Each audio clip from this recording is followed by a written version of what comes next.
ये कहानी है 1432 की, जब तुर्क में सुल्तान मेहमद का जन्म हुआ था। मेहमद के पिता का खत आता है जिसमें मेहमद के पिता के मरने की सूचना होती है। मेहमद अपने मृत पिता को देखने आता है और 21 साल की उम्र में एक बार फिर मेहमद गद्दी पर बैठता है और अपने पिता के खास वजीर हलील पाशा को वजीर आलम घोषित करता है और साथ ही अपने प्रशिक्षकों को वजीर नियुक्त करता है। तभी सीन बदलता है और हम कॉन्स्टेंटिनिया शहर को देखते हैं जिसे वर्तमान में इस्तांबुल के नाम से जाना जाता है। कॉन्स्टेंटिनिया का शासक कॉन्स्टेंटीन उस समय का सबसे ताकतवर सम्राट था। उसे खबर मिलती है कि सुल्तान मुराद के मरने के बाद एक बार फिर मेहमद गद्दी पर बैठा है और मेहमद कॉन्स्टेंटिनिया को जीतना चाहता है। लेकिन कॉन्स्टेंटीन और उसके सलाहकारों को किसी बात की फिक्र नहीं थी, क्योंकि मेहमद को पहले भी एक बार गद्दी से उतारा जा चुका था। वो बेफिक्र थे क्योंकि उन्हें लगता था कि मेहमद नाकारा शासक है। अब हम वतिकान शहर के शासक पोप को देखते हैं। उन्हें भी मेहमद के तख्त पर बैठने की सूचना मिलती है। दूसरी तरफ कॉन्स्टेंटीन सुल्तान मेहमद को दोस्ती का खत भेजता है और साथ ही वजीफा यानी कि टैक्स भी बढ़ा देता है। मेहमद दोस्ती और बढ़ा हुआ वजीफा देने के लिए हामी भर देता है, लेकिन यह उसकी चाल होती है ताकि कॉन्स्टेंटीन पर आक्रमण करने में उसे कोई परेशानी का सामना न करना पड़े। आगे हम एक औरत को देखते हैं जिसका नाम ईरा होता है, जो तोप बनाने वाले की बेटी होती है। वह गुस्तानी नाम के एक आदमी से मिलती है जो कि उसे चाहता है। अब मेहमद अपने सलाहकारों को फौज तैयार करने के आदेश दे देता है। हलील पाशा कहता है कि कहीं हम सल्तनत बढ़ाने के चक्कर में सल्तनत खो ना दें, लेकिन मेहमद किसी भी कीमत पर कॉन्स्टेंटिनिया जीतना चाहता था। इसी बीच हम कॉन्स्टेंटीन को देखते हैं जो कि मेहमद को हलील पाशा पर शक करवाने के लिए एक झूठे खत का सहारा लेकर चाल चलता है ताकि मेहमद हलील पाशा पर शक करे।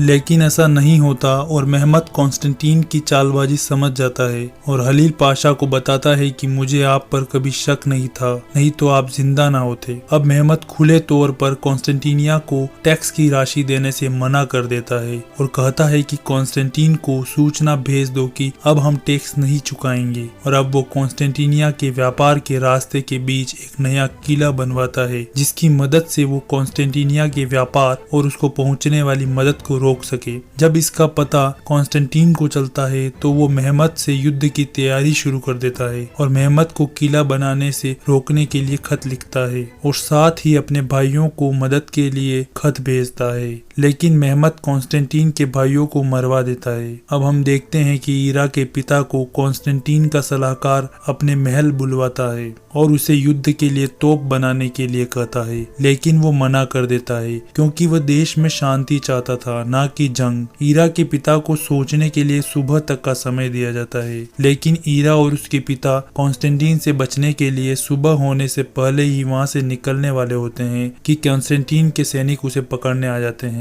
लेकिन तभी मेहमद का खास सैनिक हसन ईरा और उसके पिता को बचा लेता है और अपने साथ सुल्तान मेहमद से मिलने ले जाता है। जब कॉन्स्टेंटीन को इस बात का पता चलता है कि तोप बनाने वाले आदमी को मेहमद ने अगवा करा लिया है तो वो उसे मरवाने के लिए आदेश दे देता है। कॉन्स्टेंटीन आसपास के राजाओं को साथ मिलाकर युद्ध की तैयारी शुरू कर देता है। इधर मेहमद ईरा के पिता को दुनिया की सबसे बड़ी तोप बनाने के लिए कहता है जो कॉन्स्टेंटिनिया शहर की दीवार को घिरा सके और अब काम शुरू हो जाता है। मेहमद कॉन्स्टेंटीन और उसके पड़ोसी देशों के व्यापारिक जहाजों को भी रोक देता है, इसलिए आसपास के राजा भी कॉन्स्टेंटीन से मिल जाते हैं और मेहमद को अपना दुश्मन बना लेते हैं। इधर पोप भी कॉन्स्टेंटीन की मदद के लिए निकल जाता है। अब हलील पाशा मेहमद को बताता है कि जर्मन, फ्रांसीसी और अंग्रेज भी कॉन्स्टेंटिनिया की मदद कर रहे हैं, लेकिन मेहमद यह भी जानता था कि ये देश अपने आपसी झगड़े में इतने व्यस्त हैं कि पूरी तरह से कॉन्स्टेंटीन की मदद नहीं कर पाएंगे। इधर कॉन्स्टेंटीन के द्वारा भेजा गया हमलावर ईरा के पिता पर हमला करता है, लेकिन हसन उसे देख लेता है और मार गिराता है और ईरा और उसके पिता को बचा लेता है।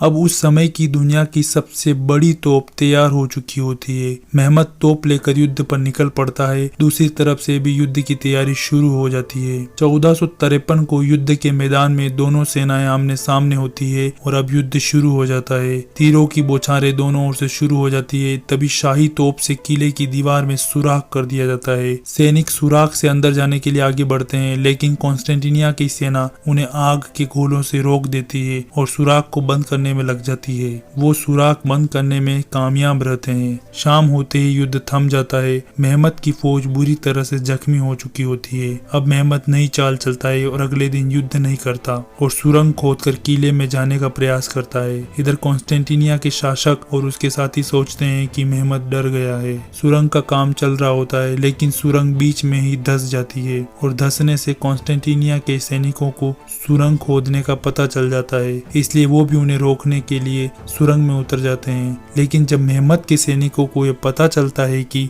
हम बच नहीं पाएंगे तो वो सुरंग को बम से उड़ा देते हैं। अब सुल्तान मेहमत के पास कोई रास्ता नहीं बचता, इसलिए वो हसन को रात में किले पर हमला करने का आदेश देता है। रात होते ही युद्ध शुरू हो जाता है। किले की दीवार तोड़ने की कोशिश की जाती है, लेकिन किले के ऊपर से गर्म तेल डालने से आग लग जाती है और मेहमत के सैनिक जलने लगते हैं। दोनों तरफ के सैनिक मर रहे होते हैं। भयानक युद्ध हो रहा होता है। मेहमत की सेना बुरी तरह जख्मी हो रही होती है। सैनिक आग में जल रहे होते हैं। मेहमत की सेना के बहुत से सैनिक शहीद हो चुके होते हैं, जिससे मेहमत बहुत उदास हो जाता है। दूसरी तरफ कॉन्स्टेंटीन और उसकी फौज जश्न मना रही होती है और इधर कॉन्स्टेंटीन का साथी पोप मजारियों को मेहमत पर चढ़ाई करने के लिए मना लेता है और अब मजारी मेहमत को युद्ध रोकने का खत भेजता है, परंतु मेहमत पीछे नहीं हटता। दूसरी तरफ शाही तोप में ज्यादा बारूद से हमला करने पर तेज विस्फोट होता है और ईरा के पिता जख्मी हो जाते हैं। अब शाही तोप को चलाने का काम ईरा अपने हाथ में ले लेती है। इधर कॉन्स्टेंटीन और उसके साथी जाम पीकर मजे कर रहे होते हैं। मेहमत के सैनिकों में भय का माहौल हो गया होता है और फौज में जंग लड़ने की हिम्मत कम हो रही होती है, क्योंकि वो 40 दिन तक शहर के बाहर डेरा डाले हुए थे।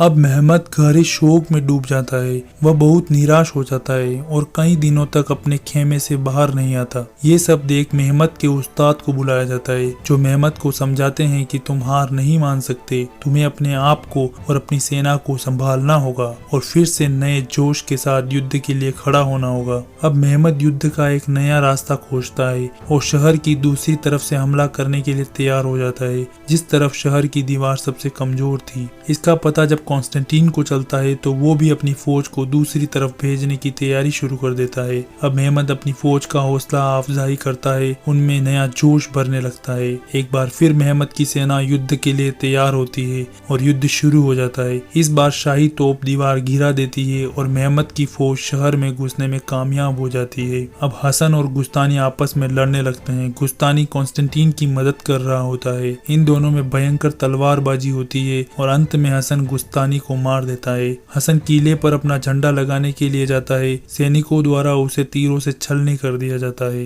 लेकिन हसन बुरी तरह से जख्मी होते हुए भी झंडा किले पर लगा ही देता है और यहीं पर हसन शहीद हो जाता है। और अब मेहमत जंग जीत जाता है और कॉन्स्टेंटीन को मार दिया जाता है। मेहमत कॉन्स्टेंटिनिया की आवाम यानी कि जनता से मिलता है, जो कर लेती है और यहीं पर कहानी खत्म हो जाती है। आपको ये कहानी कैसी लगी हमें कमेंट करके